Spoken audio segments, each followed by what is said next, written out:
Perkenalkan, nama saya Afrindra Putra, NIM 200101001. Prodi S1 Keperawatan, Stikes Pela Sakti, tahun ajar 2020-2021. Dengan dosen pengampu Nurse Eko Safrianto, M.Kep. Di sini saya akan menjelaskan tentang kebutuhan aktivitas dan latihan. Pengertian aktivitas adalah keadaan bergerak di mana manusia memerlukan untuk dapat memenuhi kebutuhan hidup. Latihan merupakan suatu gerakan tubuh secara aktif yang dibutuhkan untuk menjaga kinerja otot dan mempertahankan postur tubuh. Aktivitas sehari-hari atau ADL merupakan salah satu bentuk latihan aktif pada seseorang, termasuk di dalamnya adalah makan atau minum, mandi, toileting, berpakaian, mobilisasi, tempat tidur, berpindah, dan ambulisasi atau ROM. Sistem tubuh yang berperan dalam kebutuhan aktivitas. Tulang merupakan organ yang memiliki berbagai fungsi, yaitu fungsi mekanis untuk membentuk rangka dan tempat melekatnya berbagai otot. Otot dan tendon. Otot memiliki kemampuan berkontraksi yang memungkinkan tubuh bergerak sesuai dengan keinginan. Otot memiliki origo dan insersi tulang, serta dihubungkan dengan tulang melalui tendon yang bersangkutan, sehingga diperlukan penyambungan atau jahitan agar dapat berfungsi kembali. Ligamen merupakan bagian yang menghubungkan tulang dengan tulang. Ligamen bersifat elastik sehingga membantu fleksibilitas sendi dan mendukung sendi. Sistem saraf terdiri atas sistem saraf pusat atau otak yang modula spinalis dan sistem saraf tepi atau percabangan dari sistem saraf pusat. Sendi merupakan tempat dua atau lebih ujung tulang bertemu. Sendi membuat segmentasi dari rangka tubuh dan memungkinkan gerakan antar segmen. Fisiologi aktivitas dan latihan. Kita menerima rangsangan atau berupa perintah, keinginan untuk melakukan sesuatu. Rangsangan dibawa oleh impuls motorik pada sel saraf. Pada sel saraf, rangsangan dibawa oleh dendrit menuju ke badan sel. Kemudian dari badan sel, rangsangan dibawa oleh akson menuju ke ujung akson. Di ujung akson terdapat neurotransmitter berupa asetilkolin yang kemudian menyebabkan pelepasan ion Ca2+. Pelepasan Ca2+ menyebabkan terjadinya ikatan antara kepala miosin dan filamen aktin. Otot berkontraksi. Jenis aktivitas dan latihan. Jenis aktivitas. 1. Aktivitas penuh merupakan kemampuan seseorang untuk bergerak secara penuh. Aktivitas sebagian merupakan kemampuan seseorang untuk bergerak dengan batasan jelas dan tidak mampu bergerak secara bebas karena dipengaruhi oleh gangguan saraf motorik dan sensorik pada area tubuhnya. 3. Aktivitas sebagian temporer merupakan kemampuan individu untuk bergerak dengan batasan yang sifatnya sementara. 4. Aktivitas permanen merupakan kemampuan individu untuk bergerak dengan batasan yang sifatnya menetap. Jenis latihan. 1. Latihan fleksibilitas seperti regang memperbaiki kisaran gerakan otot dan sendi. 2. Latihan aerobik seperti berjalan dan berlari berpusat pada penambahan daya tahan kardiovaskuler. 3. Latihan anaerobik seperti angkat besi menambah kekuatan otot jangka pendek. Pelaksanaan pemenuhan aktivitas dan latihan. A. Pengaturan posisi tubuh sesuai kebutuhan pasien. 1. Posisi Fowler. 2. Posisi Sim. 3. Posisi Trendelenburg. 4. Posisi dorsal recumbent. 5. Posisi litotomi. B. Ambulasi dini. C. Melakukan aktivitas sehari-hari secara mandiri. D. Latihan isotonik dan isometrik. E. Latihan napas dalam bentuk efektif. F. Melakukan postural drainase. G.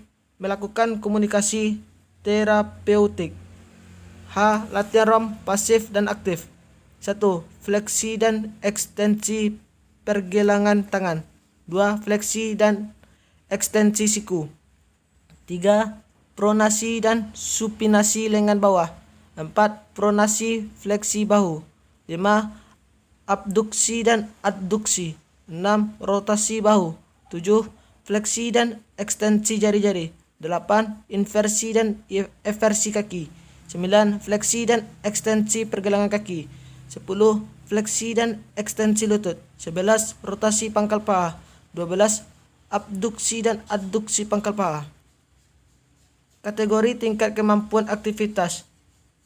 Tingkat aktivitas atau aktivitas 0. Mampu merawat sendiri secara penuh. 1. Memerlukan penggunaan alat. 2. Memerlukan bantuan atau pengawasan orang lain. 3. Memerlukan bantuan atau pengawasan orang lain dan peralatan. 4. Sangat tergantung dan tidak dapat melakukan atau berpartisipasi dalam perawatan. Pengukuran kekuatan otot. Skala 0. Kekuatan 0%. Ciri paralisis total. Skala 2. 25%. Ciri gerakan otot penuh menentang gravitasi dengan sokongan. 3. 50%. Gerakan normal menentang gravitasi. 4. 75%. Gerakan normal penuh menentang gravitasi dengan sedikit tahanan. 5. 100%. Ciri gerakan normal penuh menentang gravitasi dengan tahanan penuh. Sistem tubuh yang berperan dalam kebutuhan aktivitas. 1. Tulang. 2. Tendon. 3. Ligamen. 4. Sistem saraf. 5. sendi. Mobilisasi. Kemampuan seseorang untuk bergerak dengan bebas. Imobilitas. Suatu keadaan ketika individu mengalami atau berisiko mengalami keterbatasan gerak fisik atau nanda. Kebutuhan mobilitas dan imobilitas. 1. Kebutuhan mobilitas. Mobilitas atau mobilisasi merupakan kemampuan individu untuk bergerak secara bebas, mudah dengan teratur, dengan tujuan untuk memenuhi kebutuhan aktivitas guna mempertahankan kesehatannya. 2. Kebutuhan imobilitas. Imobilitas atau imobilisasi merupakan keadaan di mana seseorang tidak dapat bergerak secara bebas karena kondisi yang mengganggu pergerakan atau aktivitas. Misalnya mengalami trauma tulang belakang, cedera otak berat disertai fraktur pada ekstremitas, dan sebagainya. Jenis imobilitas: A. Imobilitas fisik. D. Imobilitas intelektual. C. Imobilitas emosional. D. Imobilitas sosial. Tujuan imobilisasi: mengekspresikan emosi dengan gerakan non-verbal, pertahanan diri, pemenuhan kebutuhan dasar, aktivitas hidup sehari-hari, kegiatan rekreasi. Faktor-faktor yang mempengaruhi mobilitas: pertumbuhan dan perkembangan, umur dan perkembangan mempengaruhi postur tubuh, proporsi tubuh, massa tubuh, pergerakan tubuh, kesehatan fisik, penyakit kongenital atau cerebral palsy, G3, fungsi motorik, penyakit sistem saraf atau Parkinson, multiple sclerosis, menyebabkan kelumpuhan, gangguan muskuloskeletal atau fraktur dislokasi, menyebabkan gangguan mobilisasi, penyakit kronik atau COPD atau PPOK, CHF, angina, menyebabkan intoleran aktivitas. Kesehatan mental.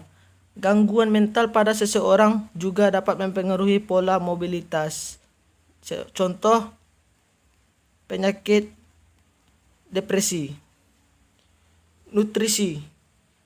Malnutrisi menyebabkan kelemahan dan risiko terkena osteoporosis, sedangkan obesitas juga dapat mengganggu pergerakan, postur tubuh, dan keseimbangan.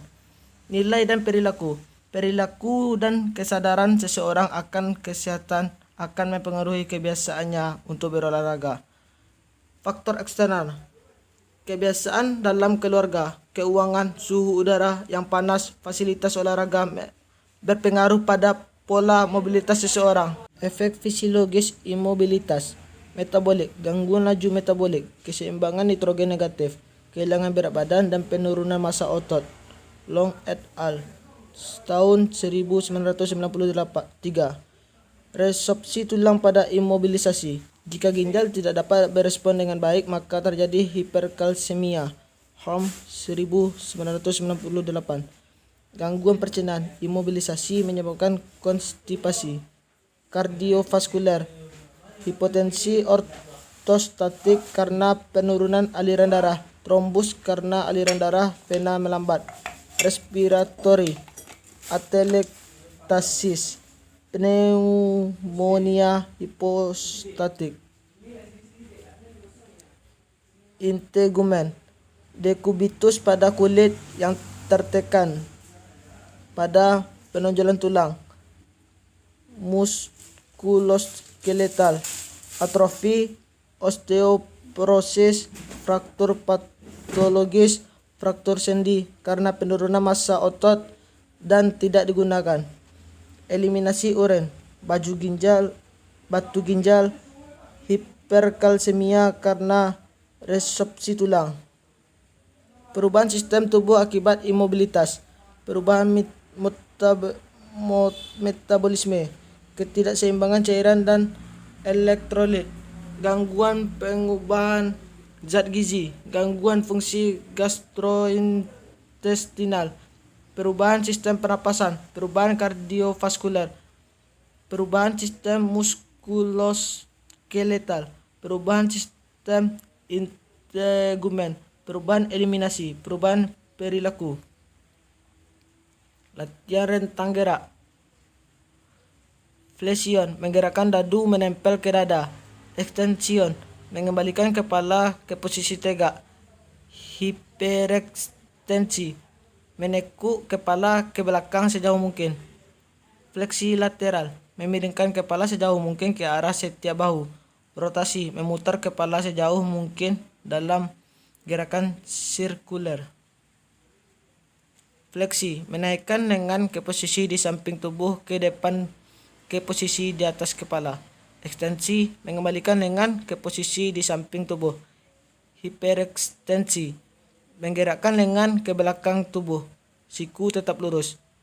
Abduksi, menaikkan lengan ke posisi samping di atas kepala dengan telapak tangan jauh dari kepala. Adduksi, menurunkan lengan ke samping dan menyilang tubuh sejauh mungkin. Sirkumduksi, menggerakkan lengan dengan lingkaran penuh. Rotasi dalam dengan siku.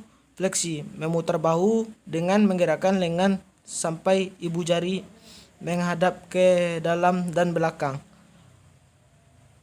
Rotasi luar dengan siku. Fleksi, menggerakkan lengan sampai ibu jari ke atas dan samping kepala. Fleksi, menekuk siku sehingga lengan bawah bergerak ke depan sendi bahu dan tangan sejajar bahu. Ekstensi, meluruskan siku dengan menurunkan tangan. Pronation, moving the bones of the frame downward. Supination, moving the bones of the frame upward. Fleksi, menggerakkan telapak tangan ke sisi bagian dalam lengan bawah. Ekstensi, menggerakkan jari-jari sehingga jari-jari tangan dan lengan bawah merasa dalam arah yang sama. Hiperekstensi, membawa permukaan tangan dorsal ke belakang sejauh mungkin. Abduksi atau fleksi radial, menekuk pergelangan tangan miring atau medial ke ibu jari. Adduksi atau fleksi ulnar, menekuk pergelangan tangan miring atau lateral ke arah 5 jari. Fleksi, membuat genggaman. Ekstensi, meluruskan jari-jari tangan. Hiperekstensi, menggerakkan jari-jari tangan ke belakang sejauh mungkin. Adduksi, merapatkan jari-jari tangan. Abduksi, merenggangkan jari-jari tangan yang satu dengan yang lain. Fleksi, menggerakkan ibu jari menyilam permukaan telapak tangan. Ekstensi, menggerakkan ibu jari lurus menjauh dari tangan. Abduksi, menjauhkan ibu jari ke samping. Adduksi, menggerakkan ibu jari ke depan tangan. Oposisi, menyentuh ibu jari ke setiap jari tangan yang sama. Kebutuhan mobilisasi pasien yang perlu dibantu. 1. Mengatur posisi atau sikap tidur. A. Posisi Fowler atau semi Fowler. B. Posisi Sim. C. Posisi Trendelenburg. D. Posisi litotomi. E. Posisi dorsal recumbent. 1. Posisi Fowler. Posisi ini dilakukan untuk mempertahankan kenyamanan dan memfasilitas fungsi pernapasan pasien. Di sini terdapat beberapa posisi litotomi, posisi Trendelenburg, posisi dorsal recumbent. Baiklah, itulah presentasi dari saya. Sekian, terima kasih. Wabillahi taufik wal hidayah. Wassalamualaikum warahmatullahi wabarakatuh.